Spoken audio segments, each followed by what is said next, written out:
Okay, Mrs. Merwin here with Mike, of course. I'm about to read one of Mike's favorite stories. But before I read the story, I want to let you know that this story I'm going to read is a fable.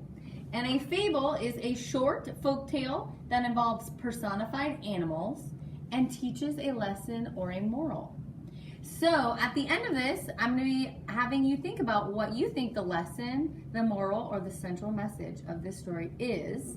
And your job is to email your teacher and tell them. So be thinking. The name of this story is Stripes, Tongues, Trunks, or Necks. And the author is by Cherie Walsh.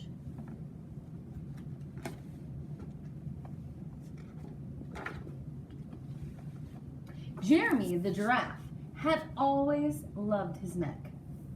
But lately, he began to notice how long it had become. He couldn't even see himself in the mirror anymore.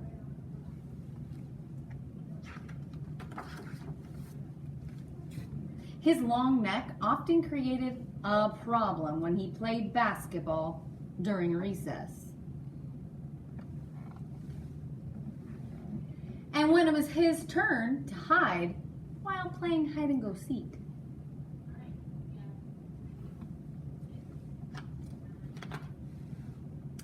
And when he went to see a movie, the people sitting behind him weren't able to see the movie screen.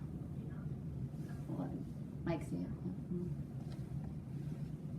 Just when Jeremy the giraffe began noticing how long his neck was, he noticed how short his friends' necks were.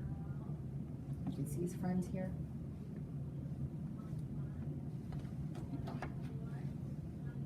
Jeremy the giraffe also noticed how special and different his friends were. Zeke the zebra had his awesome black and white stripes. His stripes helped him hide well during hide and go seek.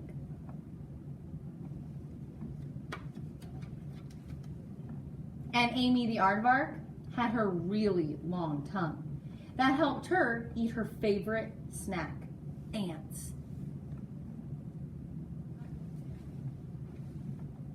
Ethan the elephant had his strong and powerful trunk. His trunk helped him cool off during the hot, dry summers.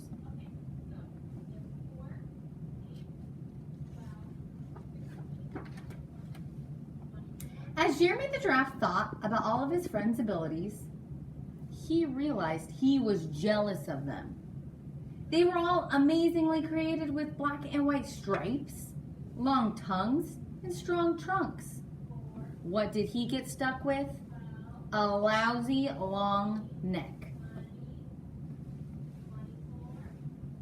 After Jeremy the giraffe's class had finished their drawings, they had free time. During free time, he played soccer with Zeke the zebra and Amy the aardvark. Soon, Ethan the elephant started running towards them, yelling, "Luke the leopard tried to climb a tree, and now he's stuck. Help!"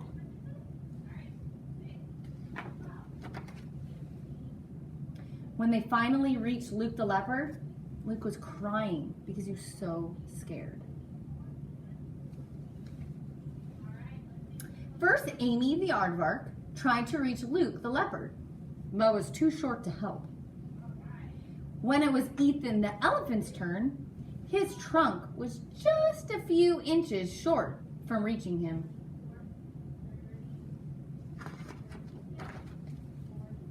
Jeremy the giraffe's turn was next.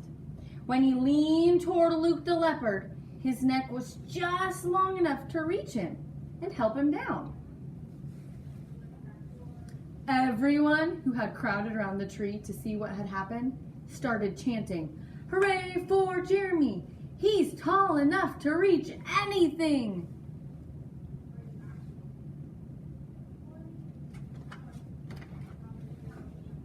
For the rest of the week, if a kite was stuck in a tree or a book was needed from the top shelf, they called for Jeremy the giraffe's help.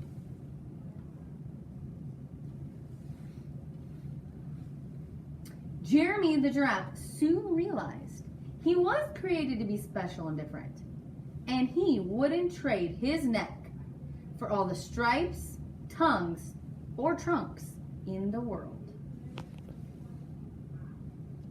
Now, what I want you to do is be thinking about, what do you think the moral message or central moral lesson or central message, which all mean the same thing, what that is of this story, and I want you to email your teacher. Say, Mrs. Merwin, she read stripes, tongues, trunks, or necks. And you need to tell them what the moral of the lesson of the story was. Also, just a secret. That's me. I wrote this book a long time ago before I got married. That's my name. So I want you to also think about, we got time to write stories. Think about what stories you could write. If Mrs. Merwin can write this, you can write even so much better. So be thinking about what stories you could write and maybe send to your teachers. See you soon.